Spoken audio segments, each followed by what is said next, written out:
my first time. I never get to say that anymore. Wow, Doug. Oh, Doug. Doug is going down on our Oh my guest. gosh, it's already going so well. Oh, my God. I'm so sorry, Honestly, Elle. we know each other now. Please welcome Doug Handler and Elle King. They arrived together in studio, and Doug just got caught between her legs. Okay, now he's lying down. Elle King, I want to talk about, first of all, I'm a huge fan of your music. I love you. Would you consider yourself a country music artist? Yeah. Okay, I would. Good, because I shouldn't be categorizing any sort of music. Okay. So you're a country musician. Yeah, now I make country. Now, Yes. as opposed to earlier when you didn't make country? Well, when I first started, I was making alternative rock, and it crossed over into pop. So I was in that kind of whole world for a while. And then I sang a duet with this big country artist named Dierks Bentley. Mm-hmm. And I've slept with him. I know him. Okay, sick. Yeah, great, Yeah. great guy. Thank you. Chiseled abs. And I was like, country's more fun. Country is more fun, but it also feels like country is broader than it used to be. 100%. And it still is evolving and changing in a lot of different ways. And they tried to kick me out, but I'm holding on for dear life. So. How did they? First of all, I want to comment on all of your tattoos because you're the first woman that I've sat this close to with a neck tattoo, I think. Oh, okay. Sick. Yeah, and I've never seen any. What is that? A snake? A serpent? Yeah. A serpent. Yeah, Yes. my favorite. Really? I fucking hate snakes. Yeah, I don't want to hold one, but You want one on your neck, yeah. right? Mm-hmm. Okay, so when they first tried to kick you out, what happened? No, they didn't try to kick me out for a while. I feel like country was pretty like warm and welcoming to me, and they still are. I think a lot of the people in the country world are rebels in a lot of ways, which I kind of related to. And my family's from Ohio, and so I felt kind of at home in that space where I felt very not at home or comfortable in the pop world because I was like this thick bitch and people were kind of mean and drinking green drinks, and I was like, I like getting shit-faced. I'm with you. Yeah. I love getting And shit-faced a lot as of people well. just didn't really vibe with me. Mm-hmm. And then country was like, we drink and have fun and it's cool. And we also like play arenas. And I was like, oh, that's sick. I know. It's funny to think that like certain genres of music allow for certain types of behavior. Yeah. Like rap is one category and then country. But pop stars aren't allowed to be fucked up or drinking or smoking. Why? I don't know. I mean, that's the problem is that they should be drinking and smoking like out in the open so it doesn't become such a problem. Yeah. You know, like a little bit of this and a little bit of that goes a longer way than most people think. Rather than putting up guardrails and saying, no, you can't do this. You know, that usually backfires. So what age did you start to become pretty successful? I'd say like around 26. I got signed. I mean, I've been playing shows and touring since I was like 15 years old. And Did that mean you missed out on high school? Oh my gosh. I went to so many different schools. I got kicked out of every school that I went to. I was very bad in school. I didn't give a shit. And I don't know, but like teachers from all the schools I went to would like come to my shows, and my mom would like help me get into bars. She didn't care I had a fake ID or anything. And I got signed around like 22, 23, and then slept with a lot of people, wrote X's and O's, and I was probably around 26, and that song kind of just blew up. A lot of things you're saying remind me very much of my own experience. Oh, okay. Yeah. I wrote, my first book was about sleeping with a lot of guys. Great. And that put me on the map in books. I mean, there's money in hoeing, you know? There is. And there weren't enough, you know what the thing is there weren't enough women talking about it because we're only now experiencing women being proud of being able to say, yeah, I sleep around a lot. I actually enjoy that. Yeah. I enjoy multiple lovers in my life. That is a goal of mine and I have accomplished it and I'm very happy about it. Yeah. You have a son. I do. Because one of your songs is Baby Daddy's Weekend. Baby Daddy's Weekend. Yeah. Right. And that's about your baby's daddy. Yeah. So how does that play into your lifestyle? How does that play into touring? What do you do with your son? How old is he? He's 2.5. Oh, he's a baby. Yeah, he's like, I like have like a kid. He's so cute. He's so cool. He's traveled all over the world with me. He's like hugged kangaroos in Australia at 2 years old. Like that's pretty cool. And I don't know, he's my little road dog. And how does it, you just take him everywhere you go? I take him everywhere I go. And how many days a year are you touring? Like how many shows a year do you do typically? Probably like 150, 200. Oh, yeah. Last year we did a lot, and the baby was with me, I mean, everywhere that I went. Now he's getting a little bit older, and because I co-parent, he'll come with me on my weeks. Yeah. Right. So tell me about the music like the industry and your experience as a woman and your experience with other women who've helped you like along the way, or men who have helped you along the way. I mean, I've had a lot of great people that I've met along the way. A lot of men never really knew what to do with me because they either didn't like me because they weren't attracted to me, or they hated me because they weren't attracted to me, but they knew that I was a good singer.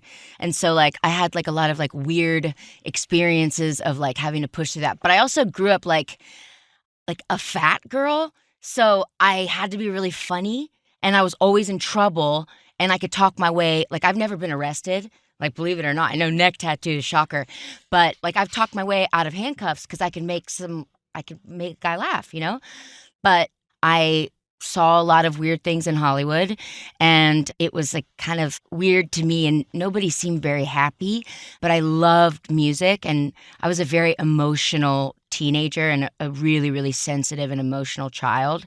And when I started playing music, it was the only thing that I could put my emotions down, and it's this cathartic thing to write songs, So I got my first residency in Brooklyn when I was 16 years old, and people just started hearing me, and I went by my mom's last name and just kind of took off from there. And then the people who helped me are a lot of friends. I was laughing with my friend today of 15 years.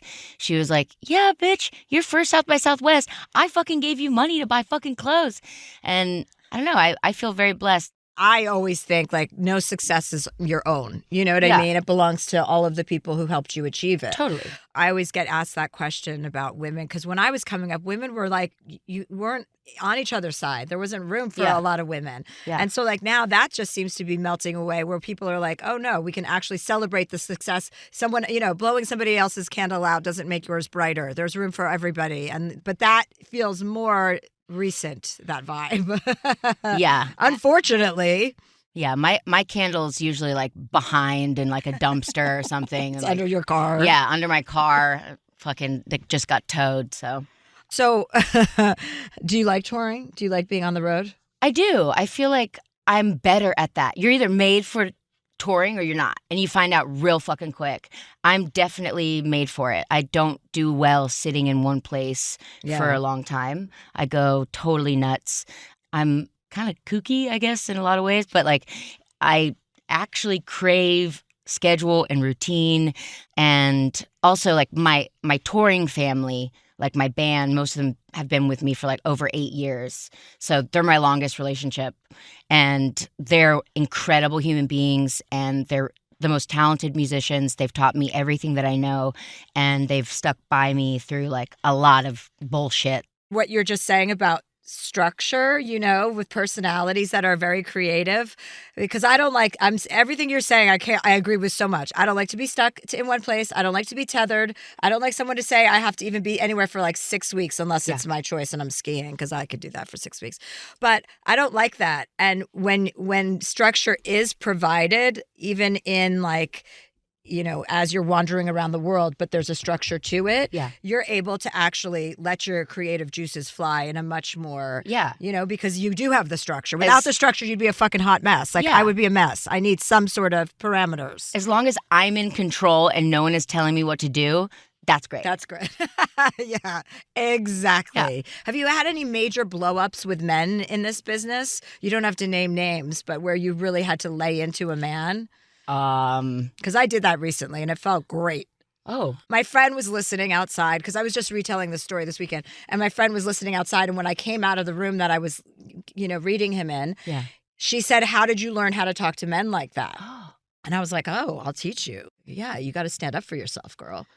Yeah, I've had a lot of moments, and I mean, probably too many that I can't even be hang on, let me just sift through and see. Nothing. Any particular ones that you're very proud of the way you handled yourself? Never. That's a hard no. Good answer. Yeah. But I think from their perspective, because, I hate this about myself, but like I try to see from both sides. But I don't know. I grew up around a lot of actors, and like it's just weird that like people get mad at you because of who your parents are. And I I don't know if my son is going to want to be a singer. Maybe he wants to be an actor, no offense, but I hope not a comedian.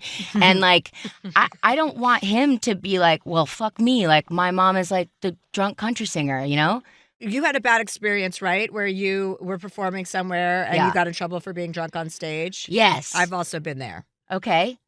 And what happened? I didn't really get into trouble, but I did it. And like, it was a big show with thousands of people. Yeah. And I just was embarrassed. I wasn't like a news item, but I've done Chelsea, was Oh. it in like the time before everything was picked apart on social media? it. Yeah. Oh, that's so Yeah, nice. yeah, I know. That's great. So that's what, yeah. Yeah, okay. So this is my first time actually talking about it. Okay. That was really crazy. Tell us what happened. All right. Okay. So I did a big no.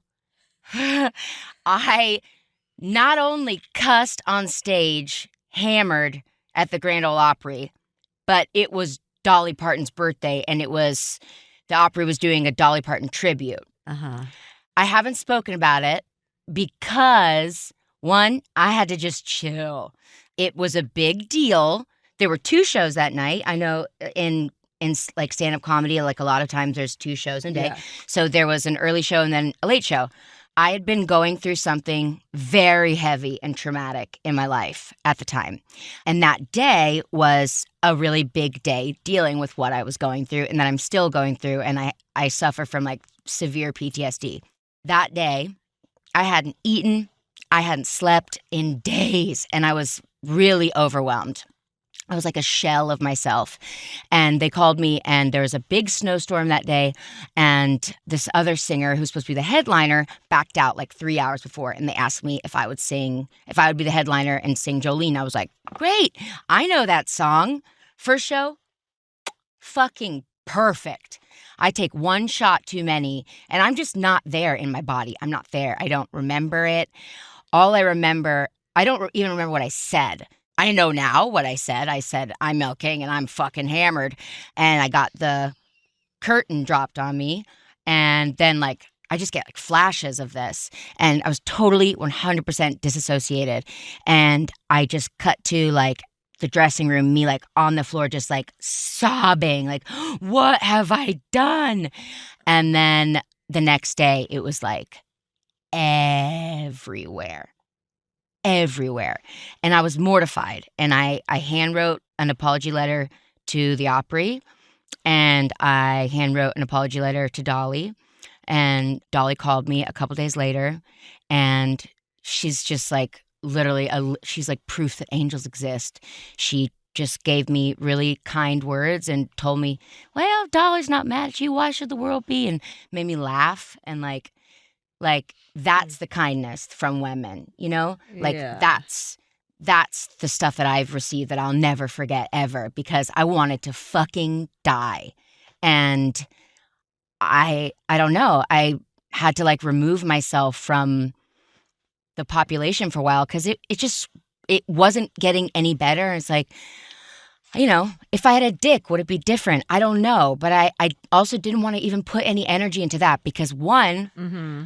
regardless of what I was doing in my life and what was happening to me, that I don't feel like I owe to anybody in the fucking world to try and explain. And I also don't think that it does excuse the fact that maybe I shouldn't have fucking been drinking. This is like a sacred stage, and I fucked up. And so for all the people who are asking for an apology from me, hey, if you were there that night and I didn't get a chance to say I'm sorry to you, I apologize. And I saw like your post from around that time as well. And the fact that you were like, to everyone, who was there, I love you and I'm sorry. And to everyone who's just being a dick to me on the internet, I love you and I'm sorry. That weren't your exact words, but I thought that was like very big of you, because people are kind of just nasty all of the time about anything on the internet these days. People were telling me to surrender my child, that I'm an unfit mother, and that I should off myself. And like, Which is crazy. maybe I did have a little like aggression built up of that. And it's like the people who were sending me these messages weren't at the show. And like, I feel, Dolly even said it, like, no one is going to be harder on me than me. Like, I was very, very hard on myself, and I'm mortified. Like, Yes. That's it. And that's it. That's all you can do. Is like we all make mistakes like that. Everyone makes mistakes, whether they're that kind of mistake or a different kind. It doesn't matter. So, but I will say, like, that was me hitting a massive brick wall, and I made changes in my life, and I feel like I'm becoming a stronger person because of it. I'm not grateful for it, but at the same time, like, I can find a silver lining in literally anything. And like, I'm going to choose to use this as a tool to not defeat me, but to make me hopefully a better person, and I can learn from my mistakes. Now, I don't drink before I go up and sing, and they're the best shows I've ever played, and I'm proud to say that, Yeah. I still drink before I perform. Okay. I want to announce that. Good. So I don't Okay, want good. anyone to get their hopes up that Sick. something different is going to happen for me. Okay, on that note, we're going to take a break and we'll be right back. If you need advice from Chelsea, write into dearchelseapodcast@gmail.com. You can ask about your biggest dating conundrums, the cheating scandal that's rocking your friend group, the funniest marital disagreements you need Chelsea to weigh in on, or anything else. That's dearchelseapodcast@gmail.com. And we're back with Elle We're King. back. We're back with Elle King, Catherine, and questions from callers. So many questions. We actually have some very fun and specific ones from people who are in music. So Okay, great. our first question, we're going to go to a caller first. Excellent. She's about to go on stage in London, so we'll get her on her merry way. So Effie is 32, and her subject line is Love on Tour. Dear Chelsea, I'm a touring musician who's on the road about 7 or 8 months out of the year. I've had trouble keeping relationships alive when I'm gone so often that I've given up, and then spent a good year and a half exploring myself and had a great time hooking up all over the world. But now I have a boyfriend that I truly love, and I want to ensure that our relationship survives the ups and downs of tour life. He doesn't have a visa to visit America. We live in Mexico, and he's from Mexico City, so he can't just up and visit me in the States or Europe when I have time off. So besides communication and trusting the process, as a fellow touring entertainer, what advice do you have to keep things exciting and to not let your fears and anxieties creep in? I'm really great at self-sabotaging, and I'd really like to see this relationship survive the next 3-month stint I'm gone for. Effie. Hi, Effie. Hi, Effie. Hi, how are you? Oh, we're good. Thank you. We have our special guest, Elle King, is here today. She's going to help give us advice. Hi. And Hi. yes, you're talking to two people who tour for a living, so that's perfect. Exactly, perfect. That's exactly what I need. Would you like to go first? I'd love to go first. I feel like as a touring musician, any relationship you're in is a long distance relationship. Mm. So you have to have a very strong, firm foundation of trust. Otherwise, there's nothing to build on. They also don't sound like they've had enough time to build a foundation How long? of trust, How long have you right? been together? 7 months, and Oh, that's 2.5 of those months I was on tour back in November and December. So it's like we've only really been together 3.5, 4 months. well, that's enough to build some sort of foundation. Yeah. But also, Oh, yeah. are you concerned about his behavior while you're away? Whose behavior are you concerned about? Yours? I'm not even necessarily concerned about the behavior. It's just, well, I've had boyfriends who have cheated in the past while I'm away because they just use that as an excuse to go tour other people. So I think I just have my own mental stress and struggles about, like, I trust him and I love him very much, but it's just the communication that's really hard, especially now I'm in England and he's in Mexico, so there's an 8-hour time difference, and I don't expect him to talk to me all day every day. I need something. Are you checking in? Are you texting at all? Oh, I text all the time. I'm one of those annoying multiple bubble kind of texters, Yeah, me too. but he's just inherently not a phone person. Ooh. And, he doesn't look at it. He doesn't think, That flag is Rojo. I know, it's so annoying. He's like that even when we're together. Like if somebody texts him, he doesn't look at the phone. When we're together one on one, I am priority, which is awesome. Like we Yes. never touch our phones unless we're playing like a little game together. So I love that very much about him. So I understand why he's not constantly on his phone to text me, but when I think of him, I'm like, hey, hope you're having a great day. And it just seems like I have to like pull that out of him, and it is fucking annoying. Have you communicated to him that you would crave like a faster response? Because I'm a rapid texter, and if I don't get like immediate gratification, we have a problem. I'm like that as well. Yeah. I like texting. Yeah, I like texting, and God, I would rather choke on a needle than FaceTime or call, like, on the phone. Oh. I have a social anxiety about that, even if it's people I love. But yeah, actually, just yesterday, because I was at the airport waiting to board my flight to London, so I had many gin and tonics, and I finally texted him and I said, "Hey, officially right now, things are going to get really hard, and I need for you to be better and be a little bit more aware of what's going on with our relationship. And it's going to be hard, and I don't think he's really processed that yet." Has he responded? Oh yeah, yeah, Okay, yeah, okay. he did, yeah. Okay. And then he did. Yeah, how did and Yeah, what did he say? It was actually better than I anticipated. I thought he was gonna kinda get on my case about being needy or being annoying, but he said, "I know that I need to be better, and I know that you know I'm not a phone person, but when it comes to love and reassurance, it needs to be more often, so I'm sorry." He apologized, and Well, that I sounds appreciated great. that. I feel like I New feel like you chapter. already solved your problem before you called. I know, but I think it's like, how do you not stifle, that's not the right word, but, like, how do you kind of put your own anxieties at ease? Like, I'm just a naturally anxious person all the time. Yeah.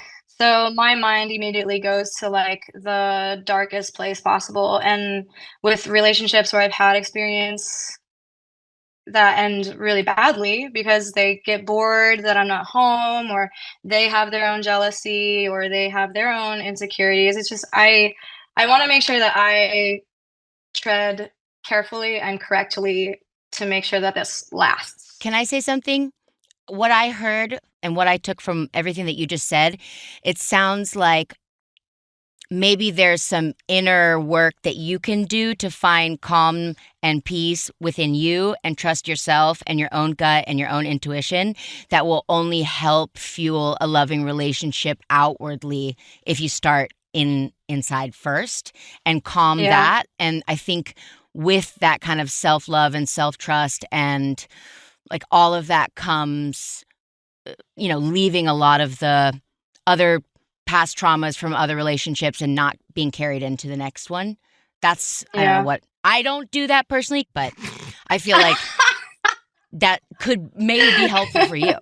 Yeah. You know what else? I think you definitely need to do that. You have to start having a different conversation with yourself because it's like you're letting your negative thoughts overpower your positive thoughts. And with distance Yeah. and time, like you cannot control what another person is going to do. Okay, so that's one thing. And I understand you think you can by facilitating getting closer while you're gone. You've communicated to him that you're going to need more attention via text or whatever that means. And even if it's texting, like that's kind of like a relief to a lot of people. Like you don't have to get on the phone. You don't have to FaceTime. You just have to text. Like keep up the communication. That's something that he can do for you to assuage your fears. But what you can do to assuage your fears is also if you sit down and think of the worst possible scenario, which would be to what? That he cheated on you, right? Think of that. Think Yeah. of that actually happening. You find out he cheated on you. And then you break up. And then you're gonna be fine no matter what the fuck happens. Do you know what I'm saying? Like, so Yeah. you break up, yeah, you're heartbroken or whatever. You're gonna survive that too. Like, so all of this Yeah. worrying you're doing, like worrying to what avail? Do you think you're gonna die? Like, you're not gonna die. You're worried about someone Good cheating point. and you're worried about communication. Like, that can't be your driving attitude. You know what I mean? Your Yeah. driving attitude has to be way more focused and centered on what you're doing in your present moment than occupying yourself with the negative possibilities.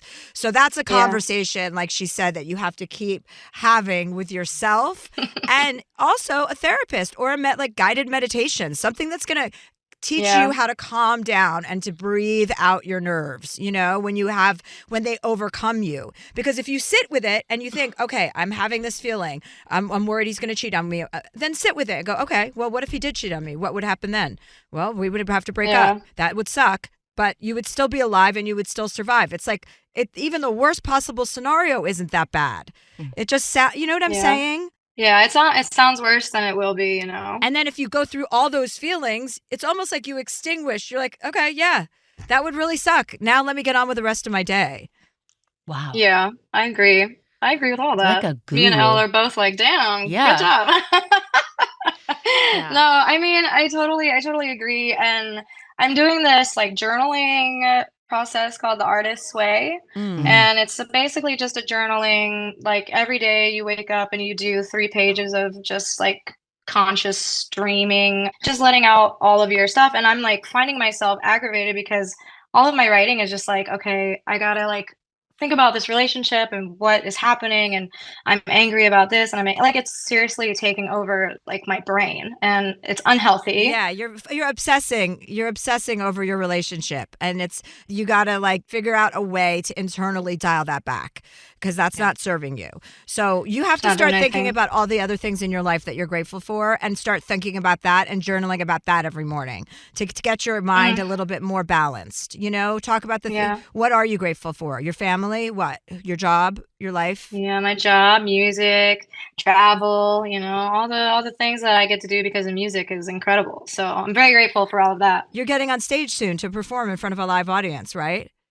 Yeah, in like 40 minutes. Yeah, so fucking focus on that. Focus on spreading joy, love, and sunshine into everyone who's there to see who you're performing with. And everybody's on stage. Like, emanate the love and like happiness that you want to feel. Just do that on stage tonight and be focused only on that. You're there in front of all these people. Go serve it up to them. Yeah, I agree with that. Thank you. Yeah. And once you get all of the anxiety out of the way, as someone who is married to a touring musician, I will say a tasteful nude goes a long way. Also, just like FaceTime sex is like, Do you have sex on FaceTime? I'm on the road all the time. Yeah. I've never done that. Well, I've never done that. you're welcome. I've never done that. No. And also, like, he is definitely, like, he has no game whatsoever. Like, I can't even imagine what trying to, like, get a nude from him would be like. Well, or, listen, like, try let's and not have... focus on that. Let's just focus on the previous advice, okay? You can deal with your nudes on your own time. Yes. We can't counsel on that. It's illegal. Okay, well, I have a great show tonight. Thank you so much. I appreciate you guys. Thank you. Yeah, thanks. Thanks, Effie. Bye. Seriously, it's like Judy. I'm upset. First of all, FaceTime sex, FaceTime, like it's not really. You're just masturbating on FaceTime. Is that what it is? Yeah, it's great. Can't get pregnant. You can't get pregnant on FaceTime. You want to make a bet? Somebody will get pregnant on FaceTime. I'm not a doctor. Maybe TikTok will happen first, but somebody's going to get pregnant online. That's what's going to happen next. I mean, Chelsea gets people pregnant on this show frequently. You'll get your period when you leave here, and you'll get pregnant. Oh my gosh. I'm very Doug. powerful. I have a very powerful female energy. Okay, great. Yes. Well, our next question comes from Mia. Mia says, Dear Chelsea, I'm a straight woman who started a new job this year and immediately hit it off as friends with a gay male coworker. Not to stereotype, but he's pop culture savvy, very stylish, gently spoken, and just overall adorable. I recently learned after forming a solid friendship over the past 5 months that, oops, turns out he dates women. This threw me for a loop. Thinking that he was into men made it much easier to have a friendship with him. Now that I know what might be possible, I can't stop thinking about him while trying to get my work done. He makes me laugh every day that we work together. On the days I know we'll both be in office, I feel giddy and excited to get to work. I have butterflies around him and we vibe together. The problem is, I'm married. I've been with my husband for a long time and honestly feel very satisfied in our relationship. We still have deep conversations, we laugh together, have a great sex life, and overall profound connection. So it's not as if I'm not getting my needs met and therefore seeking them out elsewhere. Yeah, bitch, you are getting your needs met and fucking greedy. Jesus. I think it's just the fact that these feelings are new and therefore exciting. How do I work with this person and avoid getting too close? How do I eventually get over this crush? How do I keep myself from cheating? I can't imagine actually doing that, but the fantasy is there. Mia. Mia, first of all, you better shut the fuck up, okay?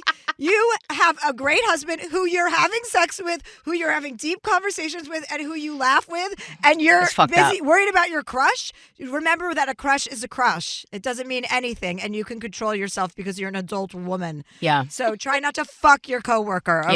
Yeah. You can do it. That's kind of me. I get it. But also, like, if you have a good husband who's making you laugh and fucks you, like, and is nice, like, don't fuck that up. Yes, exactly. Yeah. Don't fuck it up. I mean, you thought this guy was gay for, like, 5 months, and now you, like, want to fuck him because he made you laugh and, like, talks about fucking the housewives? Like, no. Just stick to your husband and, like, have a fucking work crush, please. Yeah, and welcome the crush. It's fun to have a crush, and that's it. You're going to fucking blow it for you and for everybody. Thank you. That's enough said on that topic. Let's leave it on that note. Perfectly said.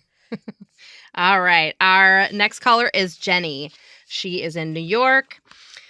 Dear Chelsea, I opened a music venue with my husband almost a year ago now, and it's going as expected. Lots of joy and also stress. I've worked in restaurants and jazz clubs for decades now, and I've always enjoyed talking with guests and creating a warm and welcoming environment for people to have a good time. A place to leave their worries behind and fill up on all of the good vibes I've worked so hard to curate. But when attention is given directly to me, I'm filled with anxiety. I'm terrified of going up on stage, taking a mic, or being on camera. My husband, who's a musician, is very entertaining on the mic and has been the one to MC most nights to introduce players and groups. He's going to be on tour over the summer, and since I'm the other face of the joint, I should be the one getting up to MC. How can I overcome this fear? I want to talk to the crowd of people as if I were talking to them one-on-one and make the room ready for a night of music and fun. It's a beautiful club that I'm so proud of. It's more fulfilling than I could have imagined, and I'd love to have confidence everywhere in the club, especially on the stage that I built. Jenny Joan. Oh, Jenny! That is so wholesome and sweet. You're so wholesome. I am? No. Oh. Yo, what's up? Hi. Hi, look, Jenny. It's Elle King, our special guest today. Hi. Hi. Hi, nice to see you guys. Nice to see you too. Okay, building confidence. Well, first of all, what I would say is take a beta blocker. Because, yeah, that's what I was going to say too. Yeah, that's going to help your nerves. As far as like how you're going to be in terms of speaking publicly, I mean... You just got to go through it. You got to do it. And you know what? I have bad shows and they make the great shows fucking great. It's kind of a learning curve. Like, in order to get good at it, you have to start doing it. So you can't just, like, become a great public orator or speaker out of nowhere. You're just going to have to go up and just, I would say, like, when you're going up there, I would definitely get a prescription for propranolol. That's what it's called, from your doctor. That's one of them. I don't know if you know a different one. And when you're going out on stage and you're getting ready to do it, I would just really try to really lead with the right high vibes, you know, like fun. Like, I want to have fun. And if you're having fun, other people are going to have fun. Mm-hmm. It's contagious. And don't try to be anyone that you're not. Just, it feels weird to say sometimes, but like actually just be yourself and you'll be surprised by how accepting an audience is if you are your true, authentic self. Yeah. I think I get nervous and I get stuttery and well, the propranolol will help that. You'll get that. And it won't make you feel loopy either. No. It's That's perfect. For after you get off stage. Yeah. And also, you know, you can have a drink if that's going to calm you down. Not 5 probably, but like 1, you know, just to like calm your nerves. And just if you're feeling nervous and you're feeling jittery, it's okay to like lean into it and be like, oh guys, this is my first time on stage. Like, hopefully I don't screw this up. You know, like be yourself. You don't have to like be the best at it all of a sudden out of the gate. Yeah. Yeah. I mean, I did try doing a shot one night. I got up. And I think it made me more nervous. Okay, so well, maybe don't do that. Then don't do that. Don't do that. I recently started going on stage stone cold sober, and I always felt like I messed up more when I'm sober because I'm like a severely anxious person myself. But like I trip and I fumble and I say stupid shit. But at the end of the day, like I still would rather be me and be experiencing it at the moment, and you'll find your flow. And I just have a feeling you're gonna end up loving being up there, and you're gonna tell your husband like, no, I'm fucking handling it tonight. I want to be up there on stage. I like that. I'm also going to just put this out there too. If you really hate it, even though you're the face of the place, maybe get your most like hammy bartender to do it. You know what I mean? Like you can be the gal who's like mingling in the crowds. Because I know you said it's sort of like a safe space. You know everybody there sort of thing. Yeah, I'm comfortable in that. Right. Like when you're on the floor, you're comfortable, right? Yes. Yeah. Yeah. So like if you really hate it after trying it out a few times, get your most like whoever's the biggest ham who works for you, have them do it. Yeah. Thank you. Yeah.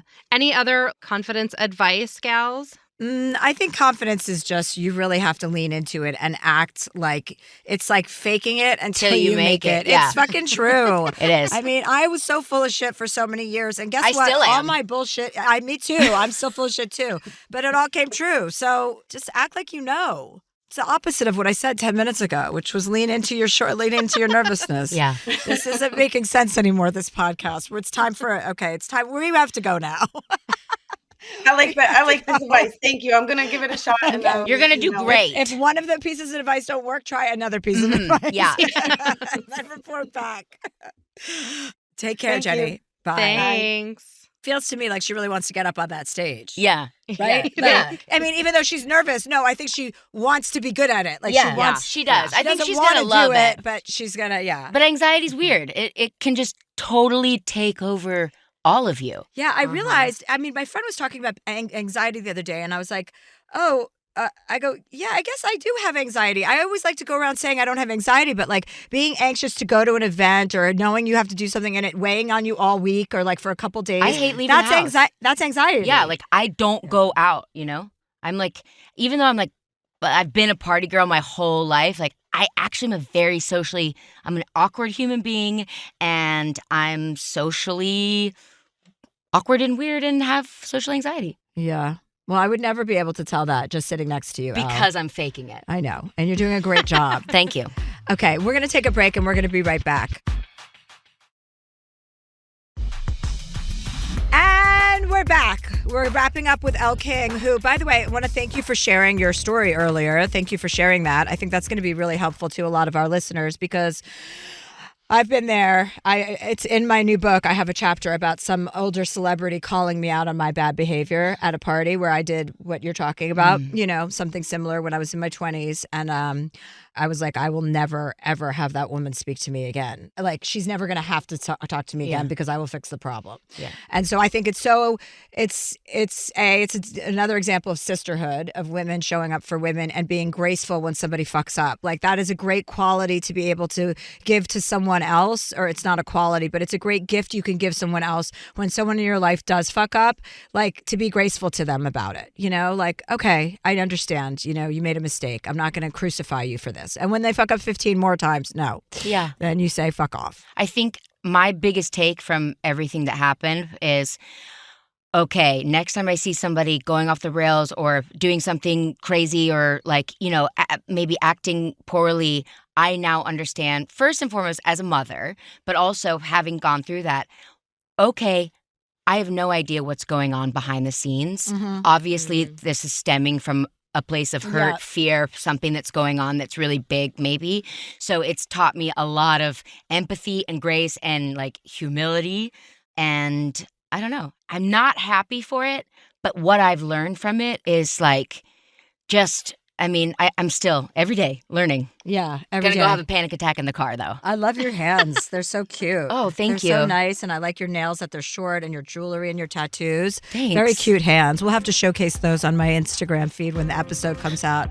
We'll just show her hands. Cute hands. Thank you, Elle King, for being here. I loved Thank you meeting for having you. me. So Thank fun. you.